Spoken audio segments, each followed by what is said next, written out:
हमारे सम्मानित बड़े भाई रंजन भैया, बिहार सरकार के पूर्व मंत्री माननीय श्री सुरेश शर्मा जी, श्री रामसूरत राय जी, हमारे पार्टी के विधायक श्री केदार गुप्ता जी, श्री अशोक कुमार सिंह जी,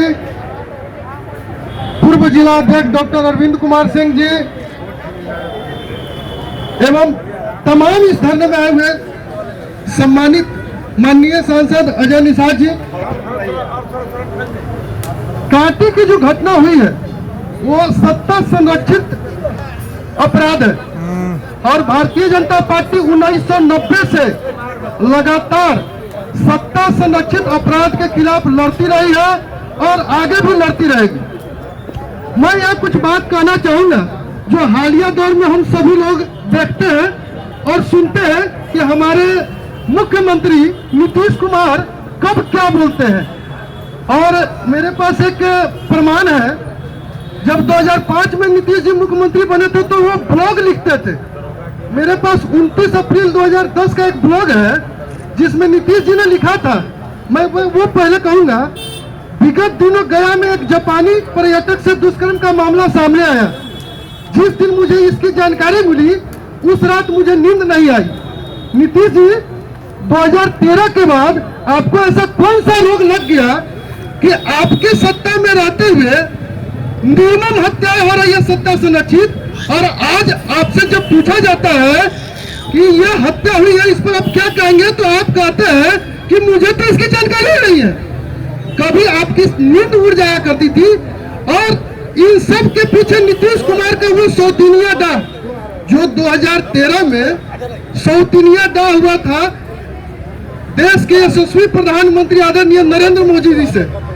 नरेंद्र मोदी जी से वो जो डाह हुआ, उस डाह ने उनकी मति को इतना भ्रमित कर दिया कि वो लोटा की तरह कभी इधर लुढ़कते रहे कभी उधर लुढ़कते रहे। उनका सारा ध्यान जनता की सुख सुविधा और सुरक्षा से उठकर सिर्फ और सिर्फ अपनी सत्ता बचाने पर लगा रह गया।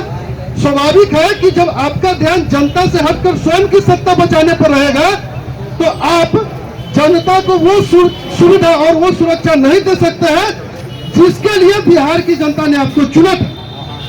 दूसरा, राहुल घटनाकांड के बारे में मैं बता दूं, क्योंकि मैं उसी क्षेत्र से आता हूं। 9 फरवरी के दिन संध्या के समय राहुल की हत्या की गई थी और उस हत्याकांड में कांटी थाना के द्वारा 3 प्राथमिकी दर्ज की। संध्या के समय राहुल की हत्या की गई थी और उस हत्याकांड में कांटी थाना के द्वारा 3 प्राथमिकी दर्ज किया गया। एक प्राथमिकी दर्ज किया गया 211, जिसमें यह बताया गया कि पकड़ी मधुबन से कोई व्यापारी मछली मार के आ रहा था, उससे रुपया की लूटपाट की और अपराधी कुटिया मार्ग होते हुए निकलना चाह रहे थे और भीड़ देखकर उन्होंने उसकी हत्या कर दी। मुझे पुलिस के इस थ्योरी पर आपत्ति है, नहीं घोर आपत्ति है, क्योंकि जिस स्थल पर ग्रामीण धरना दे रहे थे उससे 100 मीटर पीछे राहुल की हत्या की गई है। तो क्या वो अपराधी इतना बड़ा मूर्ख था कि सामने भीड़ देख के उससे पहले गोली चलाएगा ताकि लोग उसके पकड़ के उसके पीटे? ये पुलिस का सबसे पहला प्राथमिकी है। दूसरा प्राथमिकी जो मृतक राहुल के पिता लाल बाबू साहनी जी दर्ज कराना चाहते हैं, मैं 10 तारीख के दिन हत्या के दूसरे दिन मैं कोटिया गांव पहुंचा था, सबसे पहले पहुंचा था और उनके पिता को मैंने सांत्वना दी। मैंने वहां जो दृश्य देखा और वो दृश्य देखकर शायद मैं अपने राजनीतिक जीवन में इस प्रकार की घटना को लाश खाना कहूंगा। महागठबंधन के नेतागण वहां पहुंचे थे और मृतक के पिता पर इतना ज्यादा दबाव बना रहे थे कि मैं जो कहता हूं वो आप लिखिए, आप मंत्री का नाम उसमें नहीं दीजिए। और इतने प्रताड़ना के बाद जब उनका मन नहीं भरा तो वे लोग मेडिकल तक गए और मेडिकल में जाके उनके बयान को कैसे बदलवाया मैं ये नहीं जानता, लेकिन लाल बाबू जी का कहना है कि लाश देने के नाम पर उनसे दस्तखत करा गया और उनका बयान बदल दिया गया। तीसरा जो प्राथमिकी दर्ज किया है, क्योंकि हत्या हुई, हत्या में ग्रामीणों ने ही दोनों हत्यारों को पकड़ा था, लेकिन थाना प्रभारी स्वयं अपने बयान पर एक आर्म्स एक्ट का केस करते हैं और उस केस में गवाह किसको बनाते हैं? विवादित छाई ठेकेदार के मुंशी को। एक मुंशी जो गिरिडीह का रहने वाला है और दूसरा मुंशी जो अय्यापुर का रहने वाला है। आप समझ सकते हैं कि शासन और प्रशासन के इस मेल का परिणाम उस केस जब फाइनल होगा तो वो केस किस रूप में जाएगा, कहाँ जाएगा। तो निश्चित रूप से मेरा ये मानना है उस दिन के घटनाक्रम से लेकर आज तक कि शासन और प्रशासन दोनों ने ही मिलकर मृतक के परिवार, मृतक के परिजन, मृतक के ग्रामीणों को न्याय से दूर रखने का काम किया है। और यहाँ मैं एक चीज जरूर कहना चाहूंगा, आप प्रशासन के लोगों से, आपकी सेवा 60 वर्षों की होती है, आप 60 वर्ष की उम्र तक सत्ता में रहते हैं, सेवा में रहते हैं। और आज जो सत्ता है जिसके कारण से आप किसी को न्याय किस रूप में जाएगा, कहाँ जाएगा।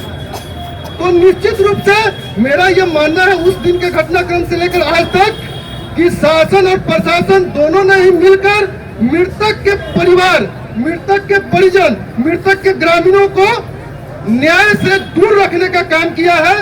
और यहाँ मैं एक चीज जरूर कहना चाहूंगा, आप प्रशासन के लोगों से, आपकी सेवा 60 वर्षों की होती है, आप 60 वर्ष की उम्र तक सत्ता में रहते हैं, सेवा में रहते हैं। और आज जो सत्ता है जिसके कारण से आप किसी को न्याय से वंचित कर रहे हैं, उनकी सत्ता महज 5 सालों की होती है। क्या आप आईने में अपने शकल को देख पाएंगे? इस अत्याचार और इस घृणास्पद कार्रवाई के बाद अपने चेहरे को क्या आप आईने में देखकर संतुष्ट हो पाएंगे कि क्या आपने यही देश और समाज को दिया? कल होकर अगर यही सिस्टम बना रहा तो क्या आपके बच्चे के साथ ऐसा नहीं होगा? इसकी गारंटी कौन लेगा?